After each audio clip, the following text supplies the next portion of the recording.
Nationwide drone ban in Thailand. Thailand has imposed a nationwide ban on all drone operations from July 30 to August 15, 2025, or until further notice.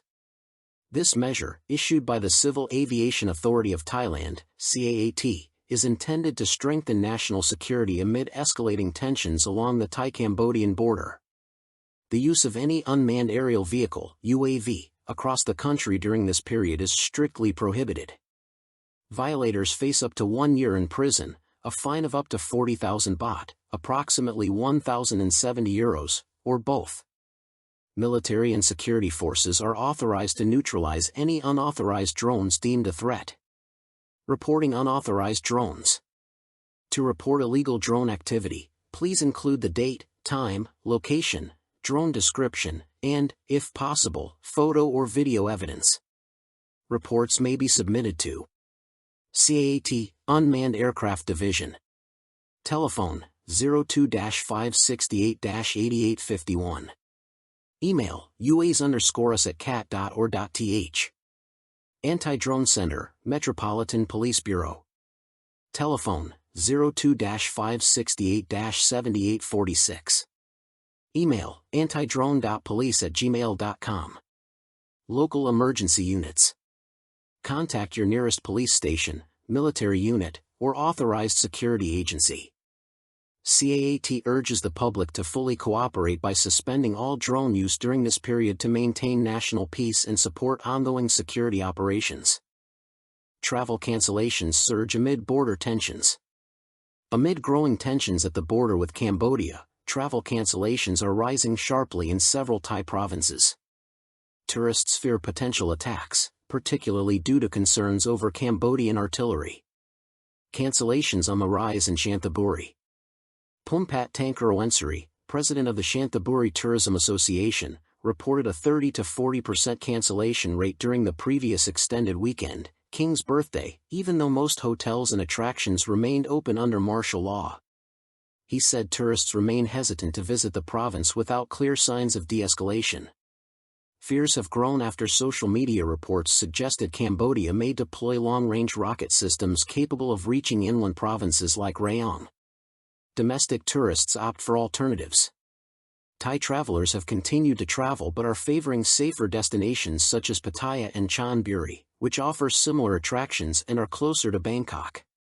Pumpat estimated bookings for the upcoming Mother's Day holiday, August 12, could drop by 20% compared to last year. Industry urges better communication. He called on the government to clearly communicate what locals and tourists should or should not do under martial law to avoid panic. He added that most beach destinations in Chanthaburi are 50 to 60 kilometers from the Cambodian border, and that the Ban Lane border crossing remains open to Cambodians returning home. Once tensions ease, Pumpat believes the government and the Tourism Authority of Thailand should implement special support measures for border provinces impacted by the crisis, in addition to the existing co-financing program. Tourism revenue in Chanthaburi dropped by 500 million baht in the first 5 months of the year compared to the previous year and is expected to fall further. Effects felt further inland. Rungroj Sanadvanat, head of the Thai Hotels Association's northeastern branch, said even non-border provinces like Nakhon Ratchasima have experienced cancellations from both business and leisure travelers. Several meetings and events were cancelled due to expected guests from border provinces. Some guests inquired about safety, concerned about possible rocket attacks. Hospitality sector sounds the alarm. Popular destinations like Khao Yai have seen average occupancy drop to 50%, compared to the usual 70 to 90% during long holidays. Hotels in Korat and Khao Yai still have bookings from people traveling to the border provinces, but most avoid staying overnight in those regions. Some hotels in Buri Ram and Ubon Ratchathani have reported full cancellations. Operators are hoping for peace and a swift resolution, said Rungroj. The longer this conflict drags on, the greater the risk that border hotels will be forced to close temporarily. He also suggested that in addition to fiscal incentives from the Finance Ministry to boost low-season tourism, public agencies should be encouraged to host events and meetings in inland provinces. U.S. strikes trade deals with Thailand and Cambodia. The United States has finalized trade agreements with Thailand and Cambodia, announced Commerce Secretary Howard Lutnick.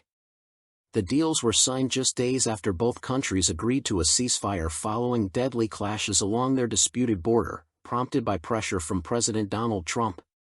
You know what we did today?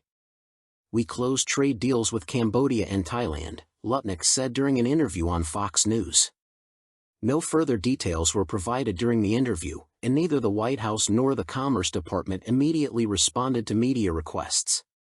President Trump had used the threat of trade sanctions to bring both nations to the negotiation table, warning that no deal would be made until hostilities ceased. After the ceasefire, Trump called the leaders of both countries and instructed his trade team to resume talks.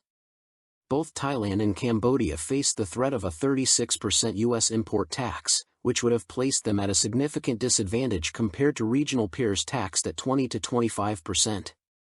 Thai Finance Minister Pachai Chanthaburi expressed hope that Thailand's final tariff rate would be closer to 20%.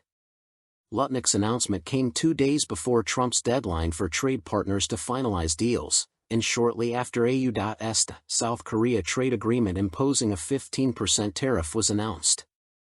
Trump also confirmed a 25% tariff on Indian goods starting Friday and threatened further penalties on India's energy imports from Russia. Lutnick declined to provide more details ahead of the deadline. Bangkok makes concessions to avoid tariffs. Thailand hopes to secure a final tariff rate of 18 to 20%, in line with regional standards. To avoid the punitive 36% tax, Bangkok offered broader market access for U.S. goods, eliminating tariffs on 90% of them. Thailand also pledged to reduce its $46 billion trade surplus with the U.S. by 70% within 3 years and crack down on transshipped goods from other countries. Thai exports to the U.S. totaled around $63 billion last year, or 18% of Thailand's total exports. In the first half of this year, Thai exports to the U.S. surged by 15%, anticipating a spike in orders before Trump's tariff hike took effect. Phuket overwhelmed by waste crisis.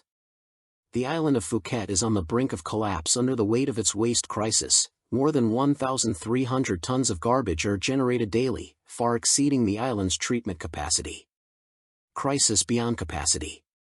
On July 29 at 5:30 p.m., Phuket Mayor Subhat Laongphet visited the island's waste disposal center to assess the worsening situation, accompanied by Yuthana Kankanafak, head of the engineering department.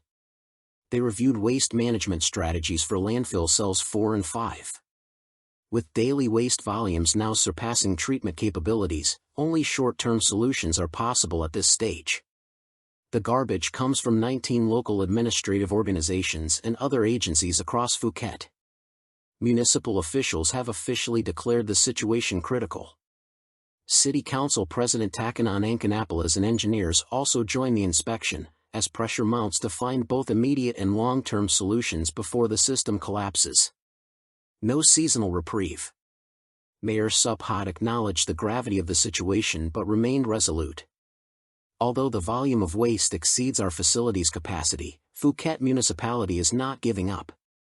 The problem has built up over time. As Phuket rapidly expands in every sector, waste production has followed. Even during the recent low tourist season, waste volumes remained high. In June, we had about 1,200 tons per day. Now it's 1,300. We can't ignore this issue. Emergency meeting called. An emergency meeting of the Phuket Provincial Waste Council has been scheduled for Thursday, July 31st. The session, chaired by Governor Sopan Suwanrat, will bring together leaders from all local administrations. Their goal: implement immediate, coordinated measures to contain the waste crisis engulfing the island. With tourism and development continuing to grow, officials face a harsh truth: without swift reform, Phuket could face an environmental disaster.